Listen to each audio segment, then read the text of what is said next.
Assalamualaikum warahmatullahi wabarakatuh. Berjumpa lagi dengan saya Afina. Pada video kali ini saya ingin bertanya kepada teman-teman, apa kabar teman-teman semuanya? Apakah dalam keadaan berbahagia atau malah sebaliknya bersedih? Nah, apapun jawaban kalian semuanya, semoga senantiasa kita selalu dalam keadaan bersyukur. Mengapa saya katakan demikian? Karena sangat tidak pantas bagi kita untuk mengeluh. Mengapa? Pada saat ini, pada detik ini kita masih diberikan nafas oleh Allah Subhanahu wa taala untuk kita melanjutkan kehidupan kita. Kita masih diberikan kesempatan untuk melihat, kita masih diberikan kesempatan untuk mendengar, kita masih diberikan kesempatan untuk makan, minum, beristirahat dan lain sebagainya. Jadi, mari kita bersama-sama mensyukuri apa yang telah Allah berikan. Nah, Allah memberikan itu sesuai dengan apa yang kita butuhkan. Kadar kebutuhan kita memang berbeda dengan apa yang Allah berikan, tetapi yang terbaik itulah yang Allah berikan untuk hambanya. Nah, mungkin di antara kita semua terkadang ada yang terlintas rasa mengeluh. Mengapa hidupku hidupku seperti ini? Mengapa hidup saya selalu begini, misalnya tidak sukses seperti orang lain, rumahnya tidak besar seperti orang lain, seperti artis-artis misalnya, seperti rumah yang ada di kota-kota dan lain sebagainya. Mengapa aku setiap hari makannya lauknya ini saja, tidak seperti orang lain yang makannya mewah-mewah. Nah, mungkin juga terkadang terlintas di benak kita, mengapa sih pekerjaanku ini sulit, berat, capek, panas, harus panas-panasan setiap hari, tidak seperti orang lain yang mempunyai karyawan, mereka tinggal duduk saja. Nah, rasa seperti itu manusiawi saja, tetapi harus belajar untuk kita ubah. Mengapa? Karena nantinya ketika kita lanjutkan terus-menerus sifat dan sikap kita yang seperti tadi itu akan menyebabkan penyakit hati, yaitu kufur nikmat. Ya, tidak mensyukuri segala sesuatu yang Allah berikan. Coba sekarang kita berpandang kepada orang yang bukan lebih atas daripada kita, tetapi melihat orang yang kekurangan, orang yang di bawah daripada kita. Contohnya, orang yang masih tinggal di kolong jembatan, orang yang dalam satu hari itu bahkan ada ya yang tidak makan karena tidak memiliki pekerjaan, orang yang berdagang seharian jualannya tidak laku dan lain sebagainya. Coba kita belajar untuk melihat hal tersebut agar apa? Agar kita bersyukur atas nikmat yang telah Allah berikan kepada kita semua.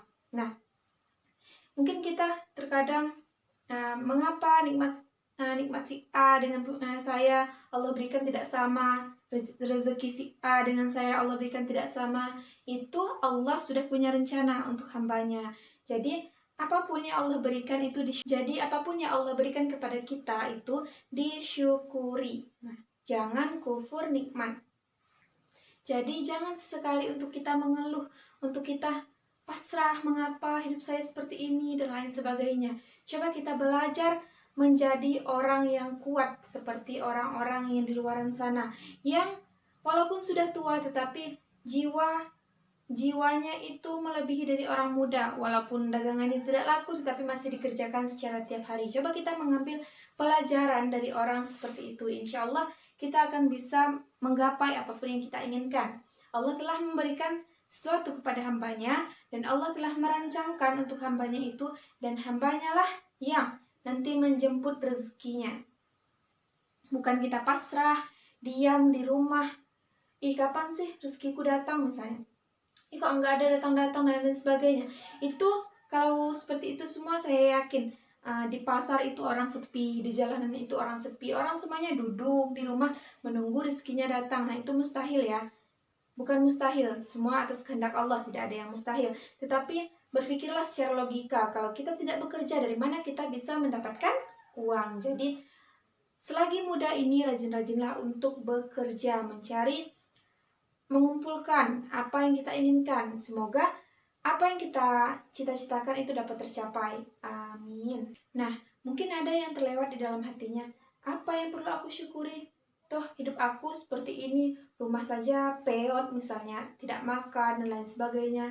Banyak yang perlu kita syukuri. Seluruh anggota badan pada diri kita yang kapanpun Allah bisa mengambilnya. Misalnya Allah butakan mata kita, Allah hilangkan pendengaran kita, Allah Allah berikan sesuatu yang berdampak kepada organ badan kita, organ tubuh kita sehingga tidak berfungsi lagi ya. Jadi apa yang kita miliki sekarang ini wajib disyukuri. Kita lihat orang di sana, ada yang tidak memiliki tangan, ada yang tidak bisa melihat, ada yang tidak bisa mendengar, ada yang tidak bisa berjalan, atau bahkan tidak bisa bergerak. Mereka hanya terbaring di rumah karena kondisinya yang sakit. Jadi bersyukurlah atas apa yang Allah berikan.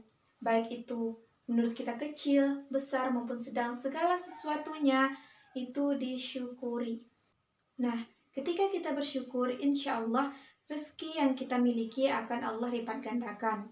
Jadi, mari bersama-sama kita agar senantiasa bersyukur atas apa yang kita dapatkan. Dan yang perlu kita garis bawahi ialah ketika kita bekerja, ketika kita mencari rezeki, berusahalah untuk selalu mencari yang halal, untuk bekerja sesuai dengan apa yang diperintahkan oleh Allah Subhanahu wa taala sehingga Allah ridho dengan apa yang kita lakukan. Sekian pembahasan kita pada hari ini. Semoga apa yang saya sampaikan memberikan manfaat untuk kita semua. Jangan ambil yang salahnya dan jangan ikuti yang salahnya, tetapi ambillah yang baiknya saja. Dan semoga kedepannya, mulai hari ini dan kedepannya kita bisa melaksanakan apa itu syukur dan meningkatkan rasa syukur kita. Amin ya rabbal alamin. Dan semoga senantiasa apa yang kita kerjakan Allah ridhoi. Saya akhiri. Wassalamualaikum warahmatullahi wabarakatuh.